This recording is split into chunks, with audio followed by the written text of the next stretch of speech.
Well, throughout the year, we're going to be speaking to the people that live in Cleethorpes as well as in Grimsby. They are our target towns as we approach a general election.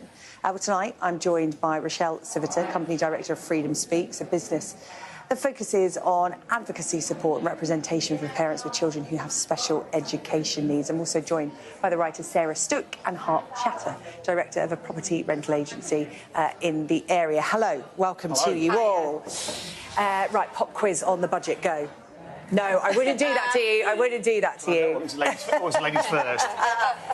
So, we've had the budget, and I know you've either watched it today live or you've caught up on what the Chancellor announced. Let's just go with your overall feeling, having taken in all the information, because it was billed as the big one before we go to the polls. What were they going to do for people to get them to vote Conservative? Rochelle, did you have anything in there that made you think, yes? No, not particularly.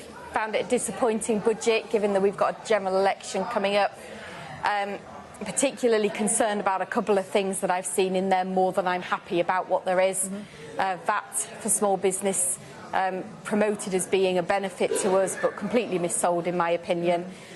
Slightly happy to see that there's some help for parents in relation to child benefits threshold being increased, but I think it's negligible, much like most of what I've read. Yeah, what about you, Sarah? How did you come away from it feeling? I think, I'm generally quite cynical when it comes to politics, so I was never really expecting anything. But from a perspective as a young person, I don't feel like it was a budget.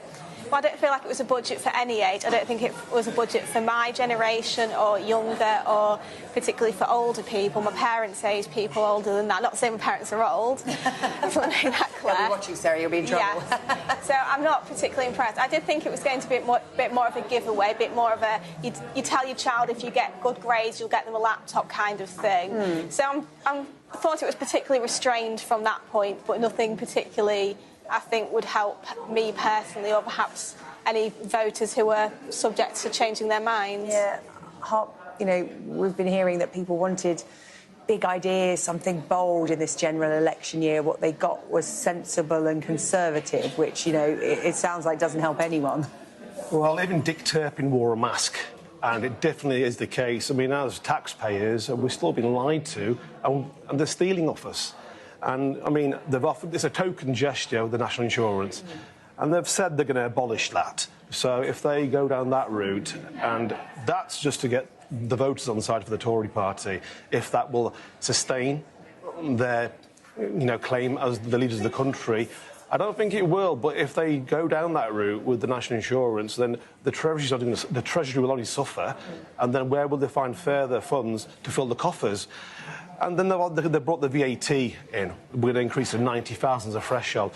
But really, it's tangible, because a lot of businesses, small businesses like myself, it won't make a great deal of difference. The corporation tax, which is it's a big, for me, a big bugbear, they've reduced that slightly. And regarding the child tax for the high earners, again, they've put it to £60,000, and they're going to taper it to 80,000. So the higher earners who are there already paying far too much tax, it's not made a great deal of difference. But they need to really think about what they're going to go doing forward, which I don't think they really have. Yeah.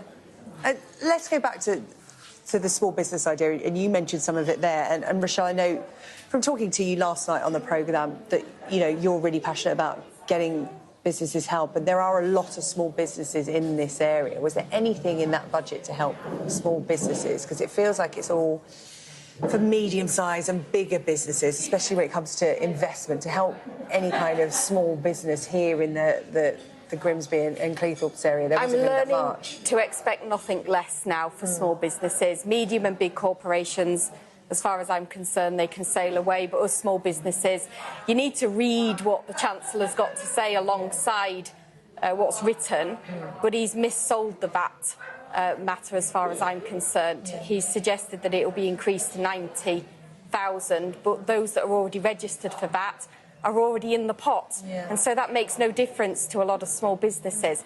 And of course, we also remember that VAT is for turnover. It actually equates to £416 extra a month as turnover difference for those that aren't VAT registered currently.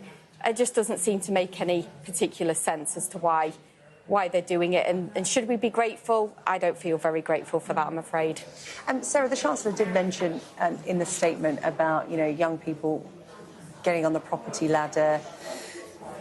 Is there much for young people? I mean, he also mentioned levelling up, and a lot of that levelling up will go into big projects that may not benefit people, young people right now, but sort of further down the line. There wasn't much in there about social housing, which is so desperately needed. He announced, investment in Canary Wharf and Barking Riverside, and is that social housing? What is that?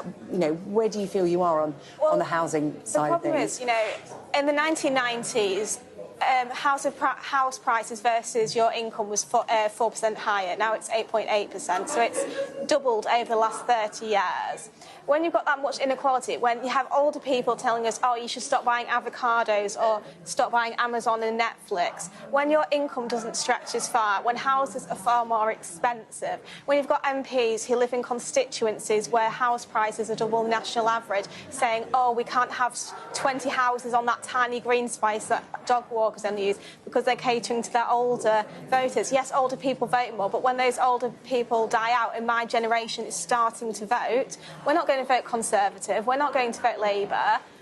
It's the only age group that Tories are winning are 60 plus. So, when we come out to vote, I think they shouldn't be surprised when we don't vote for them. So maybe consider young people for once, and supposedly being the party of aspiration. Well, it's an aspiration only for wealthy pensioners.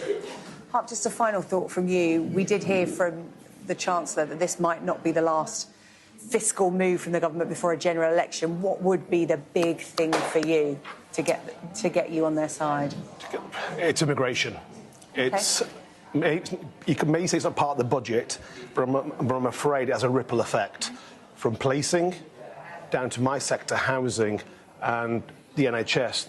The frontline staff who are there day in, day out, catering for our needs, and people end up at A&E, they can't be seen for whatever reason. Now, I'm not saying they should stop immigration, but the criteria and the standards of letting people into the country, they've got to set a mandate like a lot of other countries around the world do. And that's something I'm very passionate about, and I think it's something that if Labour want to get into power, and they were a stronghold here before the last election, they've got to come out and say, OK, this is something, and that will stabilise the country. And also, it's the first thing on people's lips that comes out of their mouth, whether you're in your local public house, you're in the library, you're at the gym, it is immigration. OK. Harp, Sarah and Rochelle, we're going to talk to you more over the course of the year as we build up to the general election. Plenty more to say, but for the moment, thank you. This is where we're going to ask for a bit of audience participation now. We want to find out whether people here tonight are better or worse off as a result of today's budget. Now, we have a calculator on our website. It's live on our app as well. If you scan the QR code on your screen, you can check your finances as well. We're going to get everybody here at the Cleethorpes Tap House and Kitchen to take part as well. We're going to give everyone a few minutes during the break to do that, and we'll find out what the results are when we come back.